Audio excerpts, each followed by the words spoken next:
Good morning everybody, it's Mick from Jester Bushcraft and welcome to the first video in a new series of videos in and around novice photography.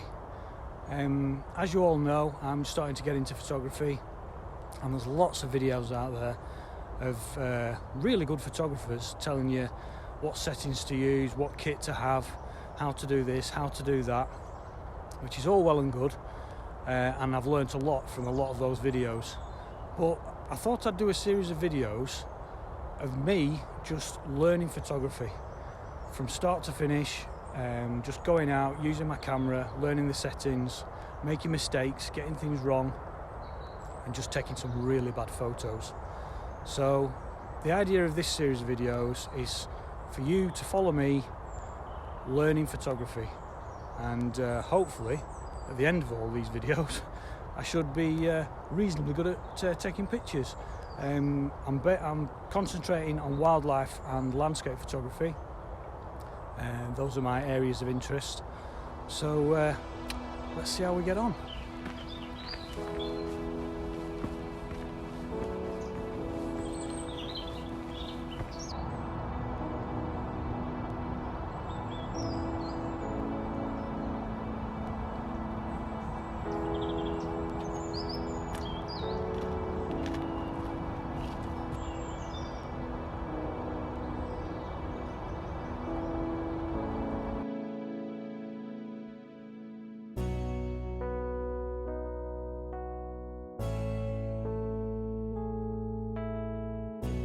Right, so I've just come across this particular image just as a squirrel walks in front of me there.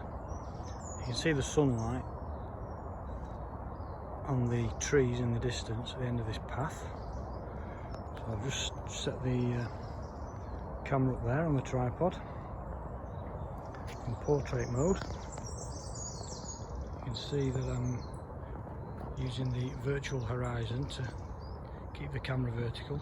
Just keeps flicking from vertical to non-vertical. You can see it from going green to yellow. I've got the 50 to 200 millimeter lens on at, what have I got it on there, 70 millimeters, and my settings are f9 because I want to keep everything more or less in the distance in focus, and my shutter speed is 1/160th.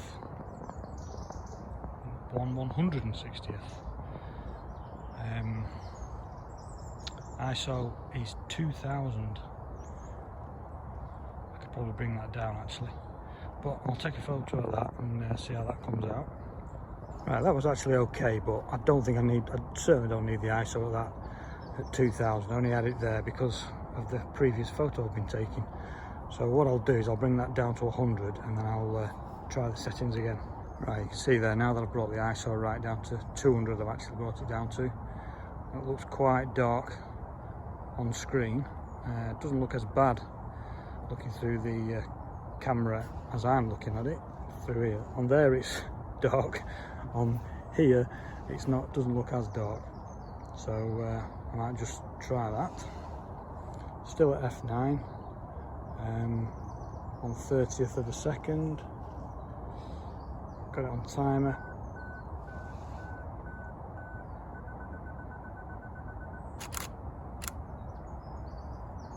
And there we go.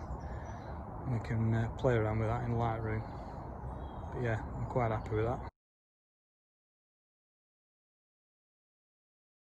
One thing I have been using that I learned from another landscape photographer called Henry Turner is I can zoom in, another squirrel in front of me there, zoom in on something in the distance and I can manually focus that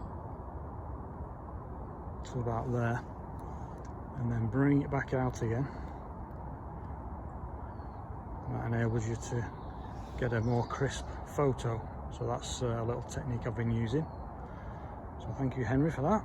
Right, so in this particular shot, I quite liked the path which is actually quite difficult to see on camera. It just goes through there. I like the darkness of these trees. I'm in portrait mode. I'm going to use this tree and this tree as sort of the frame for the shot. And although it does look quite blown out with the sky in the distance, with the sun coming up, on the actual camera it doesn't look too bad. I've taken this shot several times at different shutter speeds just to darken the picture up a bit, and also I've focused on this bracken here for one shot with the shutter speed at 1/60th to darken all this bit, and then I've tried it again focusing on this tree in the distance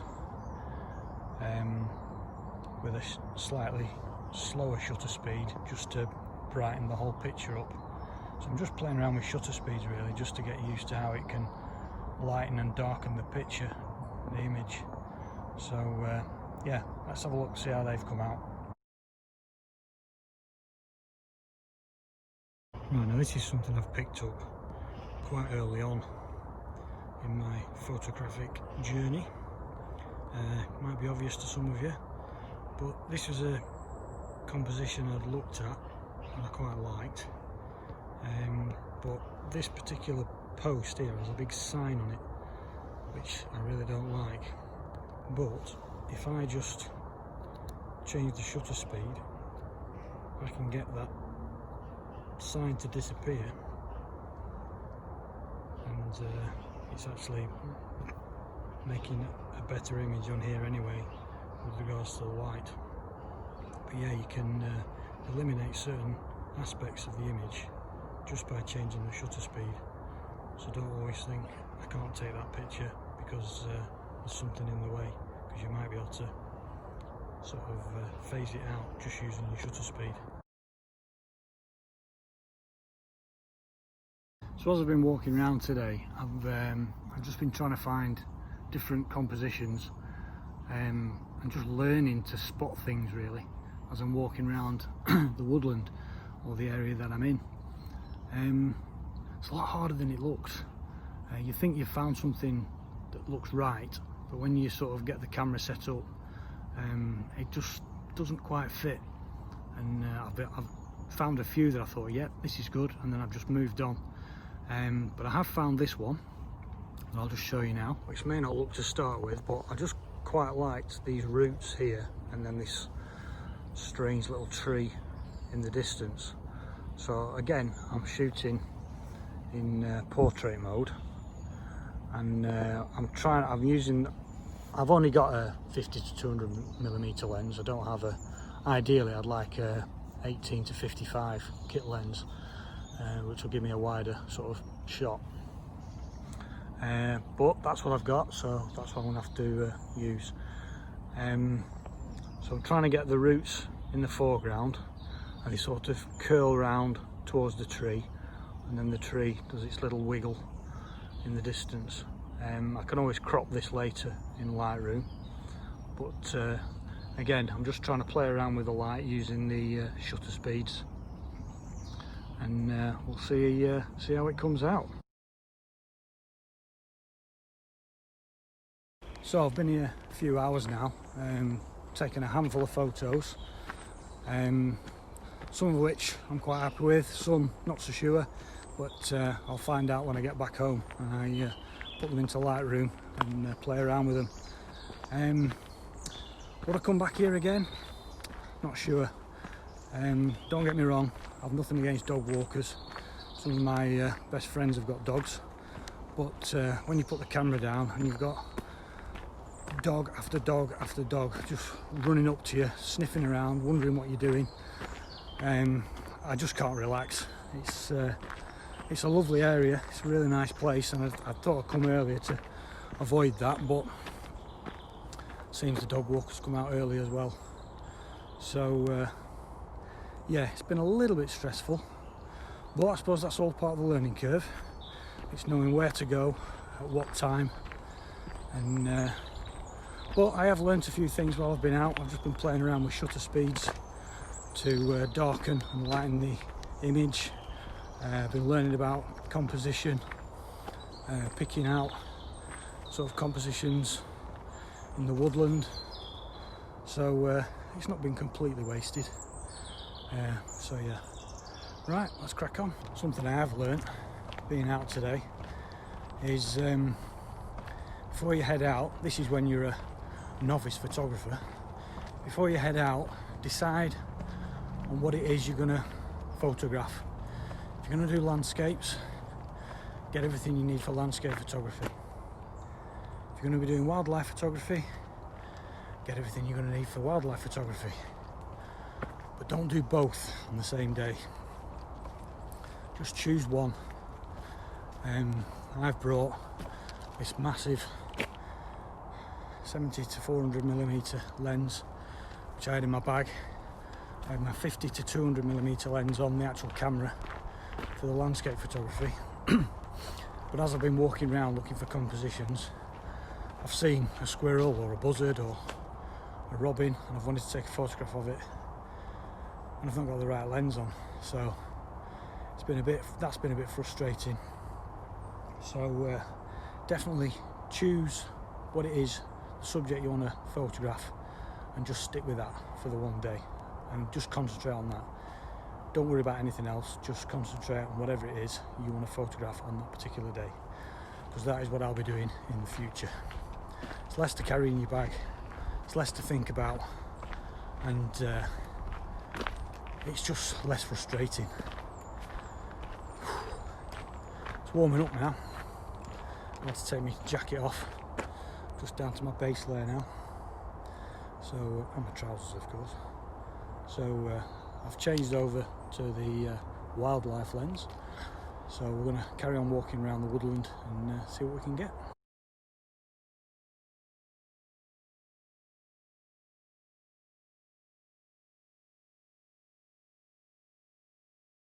So, as the title of the video suggests, I am a novice photographer.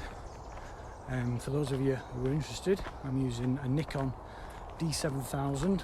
It's a DSLR that I purchased from eBay, my first ever DSLR.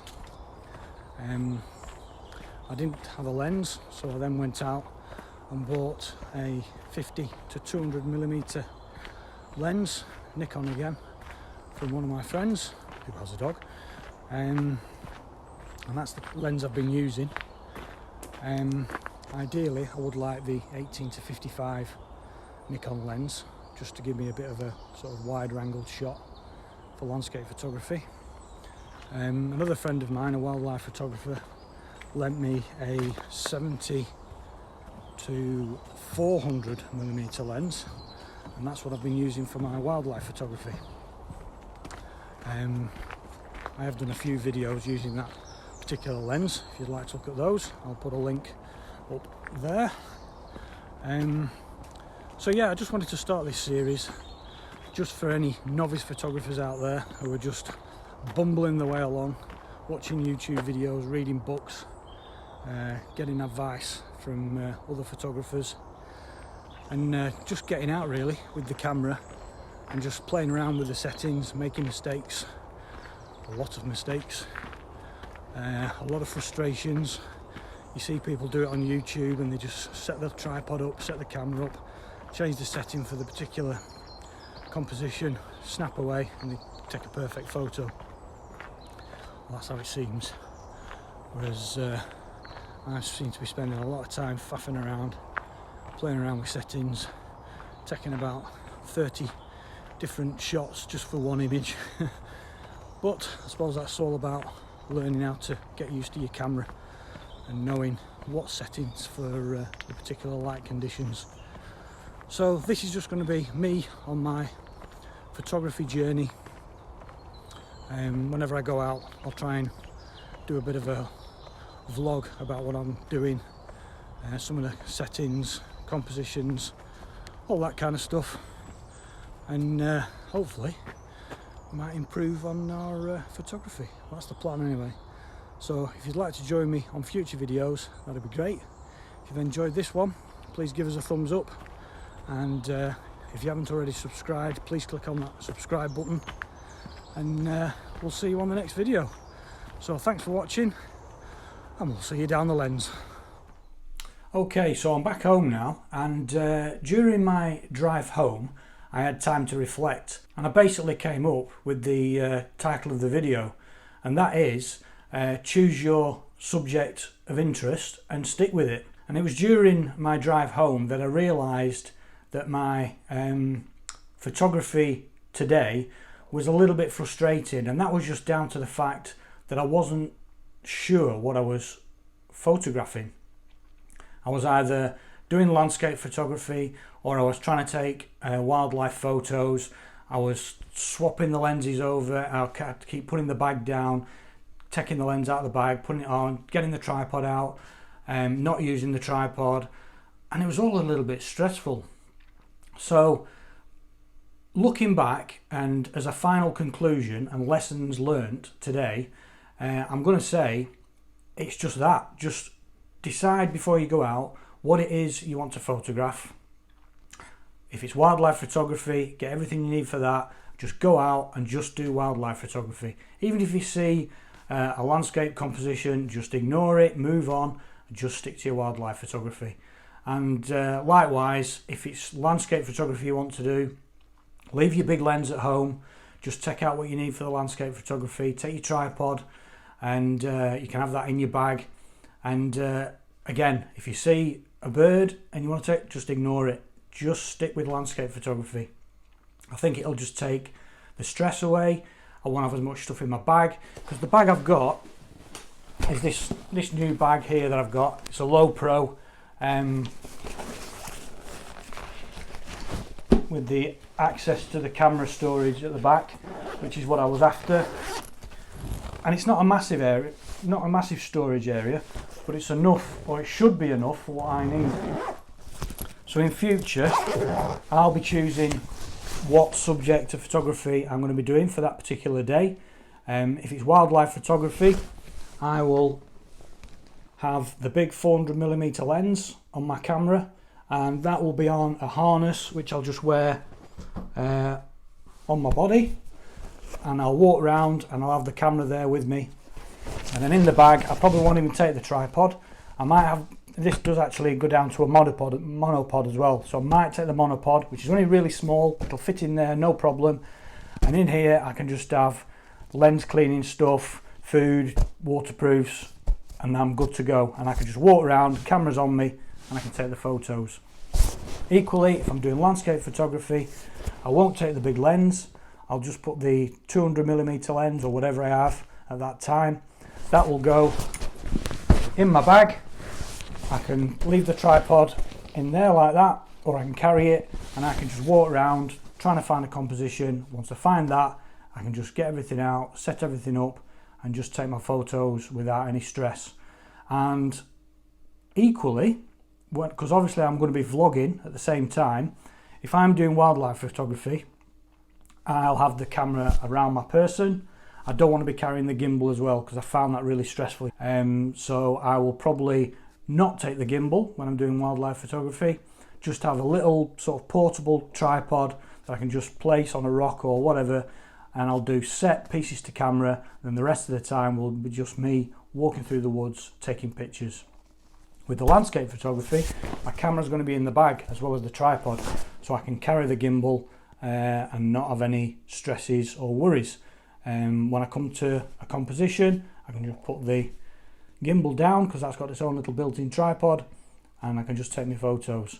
So those are the lessons that I've learnt from today's video, and that is what this whole series is going to be about. It's going to be about me going out with the camera, probably not knowing what the topic of the video is going to be, but during that day and when I get back, I'll think to myself, that's what I've learnt, and that will be the topic of the video.